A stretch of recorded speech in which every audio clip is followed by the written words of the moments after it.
CNN 역대 한 정부 출산율 높이려 260조 원 썼지만 충분치 않았다. 서울뉴스 1. 정윤미 기자. 역대 한국 정부가 출산율을 높이기 위해 2천억 달러 비용을 들였지만 사람들이 아이를 갖기에는 충분치 않다고 미국 CNN 방송이 3일 보도했다. CNN은 이날 윤석열 대통령이 지난 9월 한 보육원을 방문해 지난 16년 동안 인구 증가를 위해 2천억 달러 이상이 사용된 점을 인정했다며, 그러나 그의 정부는 지난 5월 취임한 이래 문제 해결을 위해 위원회 설치, 추가 신생아 재정 지원, 약속 등 비슷한 방식을 지속하는 것 외에 적은 아이디어를 내놓았다고 말했다. 앞서 윤 정부는 지난달 25일 2027년까지 5년간 적용할 영유아 보육 정책 추진 전략과 중점 과제를 담은 제4차 중장기 보육 기본 계획안을 발표했다. 이에 따르면 만 0세 자녀 부모의 경우 올해 월 30만 원을 받는다.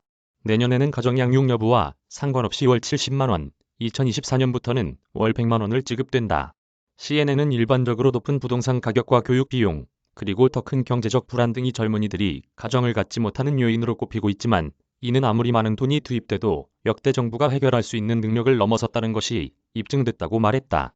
그러면서 한국의 저출산 문제에 대한 접근 방식의 변화가 필요하다며, 많은 전문가는 현재의 비용 지원 방식은 너무나 1차원적이며 이를 대신해 필요한 것은 아이 일생을 지속 가능하게 지원하는 것이라고 밝혔다.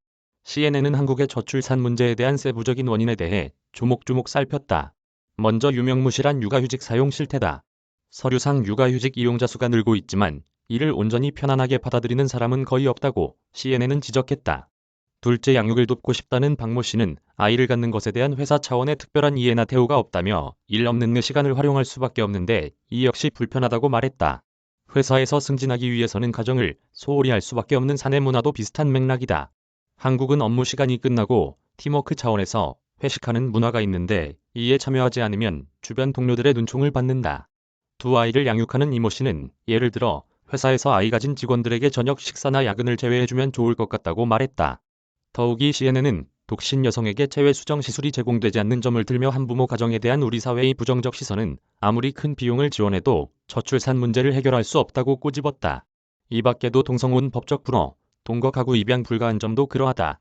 비혼주의자, 무자녀 맞벌이 부부 관련 책을 쓴 이모 씨는 출산율을 높이기 위한 정책들이 단순히 결혼이 남녀 사이에 있다는 전통적인 생각을 넘어설 필요가 있다고 밝혔다. 한편 한국은 지난달 한국 여성이 평생 낳는 평균 자녀 수가 0.79명으로 집계됨에 따라 최근 세계 최저 출산율 기록을 경신했다. 이는 인구 안정 유지에 필요한 최소 기준에 크게 못 미치고 미국, 일본 등 선진국 중에서도 가장 낮은 수준이다. 이메일 주소